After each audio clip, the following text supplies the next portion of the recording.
आगामी मध्यावधि चुनाव का शंखनाद माना जाएगा पार्टी के द्वारा। उस प्रशिक्षण शिविर में हमारे हर प्रकोष्ठ के तमाम प्रखंड अध्यक्ष मौजूद रहेंगे। पार्टी के जिला अध्यक्षों के साथ साथ पार्टी के प्रदेश के पदाधिकारियों के साथ साथ प्रखंड स्तरीय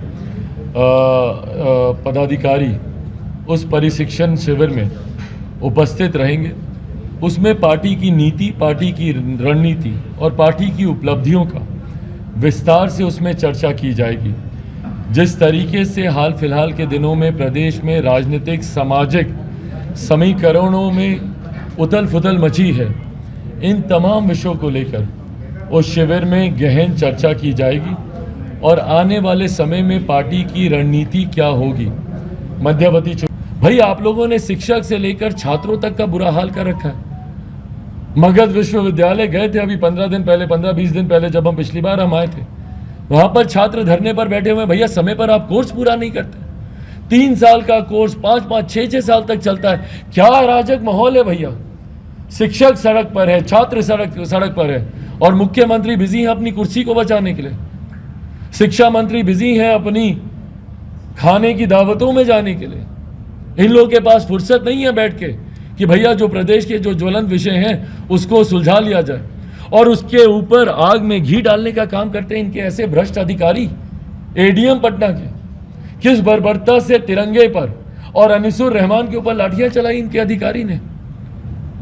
भाई, वो तिरंगा दिखा रहा था। ये वही तिरंगा है जिसको दिखाकर यूक्रेन में रह रहे भारतीय छात्र ने सीमाएं पार की थी।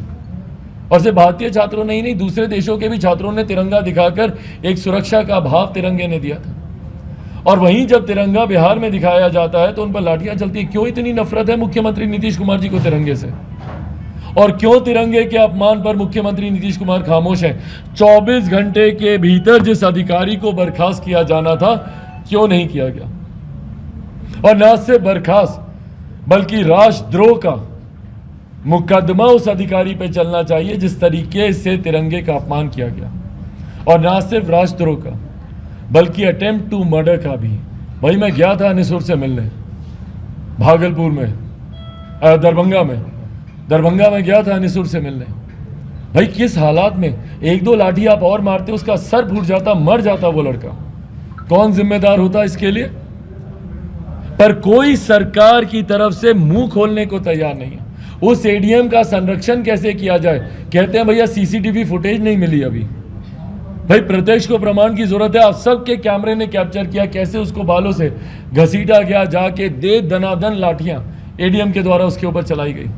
और उसके ऊपर ये लोग बोलते हैं कि नहीं, अभी हम लोग के पास जांच हो रही है, जांच कमेटी बैठा रहे हैं। संरक्षण देते हैं ये लोग अपराधियों को, और देती है ये सरकार अपराधियों को संरक्षण। तो जहां एक तरफ सरकारों में अपनी अपनी व्यक्तिगत महत्वाकांक्षाओं को लेकर ये रशाकशी है, जदयू राजद, भाई इन्होंने भी नो एंट्री के बोर्ड दिखाए थे, सब किए थे, पर आज अपनी व्यक्तिगत महत्वाकांक्षाओं के लिए ही दोनों दल इकट्ठे हुए हैं ना। भाई, कोई बिहार में विकास के कार्य रुके हुए थे और उसके लिए ये नई सरकार बनी है, ऐसा तो हुआ नहीं है। मुख्यमंत्री जी ने खुद कहा है कि मेरी पार्टी के टूटने का डर था। तो भाई, आपने अपनी पार्टी के डर से आपने ये निर्णय लिया है, बिहार के हित में लिया गया ये निर्णय नहीं है। और जो पार्टी, जो राजनीतिक दल विश्वास मत जनता का खो चुकी है, वो सदन में विश्वास मत हासिल करें, उसके कोई मायने बचते नहीं है। भाई, नेताओं का विश्वास मत लेकर आप क्या कर लेंगे जब आप जनता का विश्वास मत खो चुके हैं? और यही कारण है कि जब से ये सरकार बनी है, एक के बाद एक गलत कारणों से आपके चैनल पे ये सुर्खियां बनती है। ये सरकार, कभी शपथ के दिन ही इनके कानून मंत्री के ऊपर वारंट आ जाता है, कभी मंत्रियों के परिजन सरकारी बैठकों में बैठे हुए दिख जाते हैं, कभी मुख्यमंत्री जब बोलते हैं कि अरे 10 लाख या 20 लाख रोजगार ले जाओ, और जब लोग रोजगार लेने आते हैं तो उनके ऊपर लाठियां चलाई जाती हैं। कोई भूल सकता है अनिसुर रहमान की वो तस्वीरें? किस तरीके से, किस बर्बरता से अनिसुर रहमान के ऊपर लाठियां चलाई गई थी। एक युवा बिहार का जो अभ्यर्थी, जो भर्ती के लिए अपनी जायज मांग को लेकर शांतिपूर्वक तरीके से आंदोलन कर रहा था। भाई, क्या गलत बात कर रहा था वो? अपने अधिकार की ही लड़ाई लड़ रहा था ना। आप लोगों ने वैकेंसीज निकाली क्योंकि शिक्षकों की ज़रूरत है बिहार में, और लाखों की संख्या में ये ज़रूरत है। तो भैया जब ज़रूरत है तो आप बहाली क्यों नहीं कर रहे? सीटेट बीटेट के जितने भी अभ्यर्थी हैं वो आज सड़क पर हैं, क्यों है भैया? आपने वैकेंसी निकाली और सालों से सिलेक्शन होने के बावजूद आज कर रहे हैं, कल कर रहे हैं, अब निकालेंगे, अगले महीने निकालेंगे, क्यों इस बात को लटकाया जा रहा है भैया? क्या कोई बैकडोर से, क्या कोई भ्रष्टाचार की योजना तैयार की जा रही है इनकी नियुक्तियों को लेकर, इनकी भर्तियों को लेकर? 7वें चरण की भर्ती अभी तक सरकार ने क्यों नहीं निकाली? सरकार जवाब दे, और निकाले तत्काल प्रभाव से ये मांग लोक जनशक्ति पार्टी रामविलास करती है। जिस तरीके से विरोधाभास की सरकारें बनी हैं भाई, जंगल राज आज से 15 साल पहले था, ये बात हम लोग नहीं कहते थे, ये बात मुख्यमंत्री नीतीश कुमार जी ही कहते थे। जब जब उनसे एनडीए में रहते हुए ये सवाल किया जाता था कि आप बताएं कि आपकी सरकार की क्या उपलब्धि है, तो छूटते ही वो बोलते थे कि अरे जाओ जाकर पूछो अपने बाप दादा से कि 15 साल पहले का बिहार कैसा था। और उसी 15 साल पहले के बिहार जिनको ये कोसते थे, आज उन्हीं के साथ मिलकर इन्होंने सरकार बनाने का काम किया। जो मुख्यमंत्री अपने शब्दों पर नहीं टिके, उस मुख्यमंत्री की विश्वसनीयता समाप्त हो चुकी है। बार बार जिनके ऊपर इन्होंने दोषारोपण किया, उस वक्त के उप मुख्यमंत्री के ऊपर भ्रष्टाचार के आरोप लगाकर ये गठबंधन से अलग हुए और फिर उन्हीं के साथ मिलकर इन्होंने सरकार बनाने का काम किया। लोकतंत्र के मंदिर में खड़े होकर इन्होंने ये वादा किया था कि मिट्टी में मिल जाऊंगा, भाजपा के साथ नहीं जाऊंगा। 2017 में उन्हीं के साथ मिलकर इन्होंने सरकार बनाने का काम किया। तो भैया ऐसे में इनकी विश्वसनीयता बची कहाँ है? और जो मुख्यमंत्री बार बार जनादेश का अपमान करता हो, जो मुख्यमंत्री बार बार जनादेश के खिलाफ जाकर सरकार बनाते हों अपनी कुर्सी को बचाने के लिए। भाई 2015 का जनादेश महागठबंधन के लिए था, इन्होंने सरकार चलाई एनडीए के साथ मिलकर। परिणाम स्वरूप तीसरे नंबर की ये पार्टी बने 2020 में। जो ये चिराग मॉडल इनके पार्टी के नेता बोलते हैं, भैया क्या है चिराग मॉडल? जन भावनाओं का प्रतीक है, प्रतिबिंब है जन भावनाओं का चिराग मॉडल। उस वक्त जनता में इस बात का आक्रोश था कि भैया आपने जनादेश का आपने खिलाफत की है, महागठबंधन के लिए था, आप क्यों एनडीए के साथ चले गए 2017 में? और उसी का इनको परिणाम भुगतना पड़ा, तीसरे नंबर की पार्टी बन गए। एक बार फिर इन्होंने जनादेश का अपमान किया है। तो अगले मध्यावधि चुनाव आते आते तक संभवतः मुख्यमंत्री नीतीश कुमार जी की पार्टी अपना खाता भी नहीं खोल पाएगी। जितनी हत्याएं हुई हैं, टारगेट किलिंग हमारे प्रदेश में होने लग गई है भैया।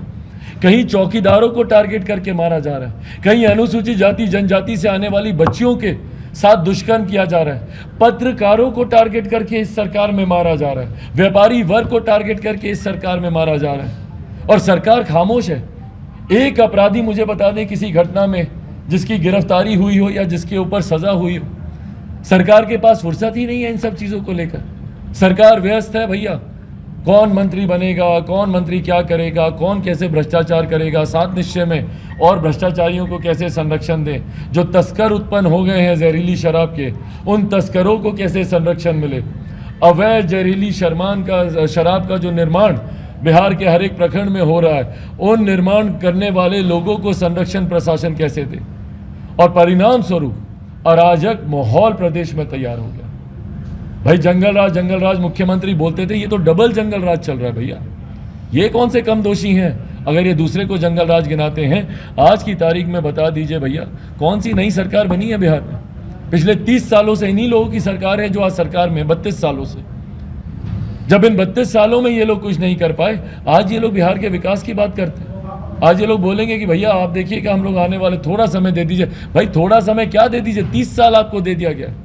थोड़ा समय करते हुए 30 साल में आपने बिहार को आपने बर्बादी की कगार पर लाकर खड़ा कर दिया। और अब मुख्यमंत्री की नज़र है 2024 में। शर्म नहीं आता इनको? बिहार के मुख्यमंत्री ढंग से ये बन नहीं पाए, जाएंगे देश के प्रधानमंत्री बनने। कौन सा मॉडल दिखाएंगे भैया बताइए? जब 2014 में जब मौजूदा प्रधानमंत्री नरेंद्र मोदी जी आए थे, गुजरात मॉडल वो दिखाते थे। भाई ये कौन सा मॉडल दिखाएंगे? क्या है नीतीश मॉडल? भाई चिराग मॉडल ने आपके नीतीश मॉडल को धराशायी कर दिया। चिराग मॉडल की वजह से आपका नीतीश मॉडल पहले नंबर से तीसरे नंबर का बन गया, आधे से ज़्यादा आपके प्रत्याशी हार गए। तो क्या है नीतीश मॉडल आपके पास? क्यों 2024 में जनता आपको प्रधानमंत्री पद का दावेदार माने, और वो भी ऐसा गठबंधन भानुमति का कुनबा विपक्ष में, जब एक मंच पे तमाम विपक्षी नेता एक दूसरे का हाथ पकड़कर खड़े होते हैं विपक्षी एकता दिखाने के लिए, तो एक मंच पर 1 दर्जन से ज्यादा आपको प्रधानमंत्री पद के दावेदार दिख जाते हैं।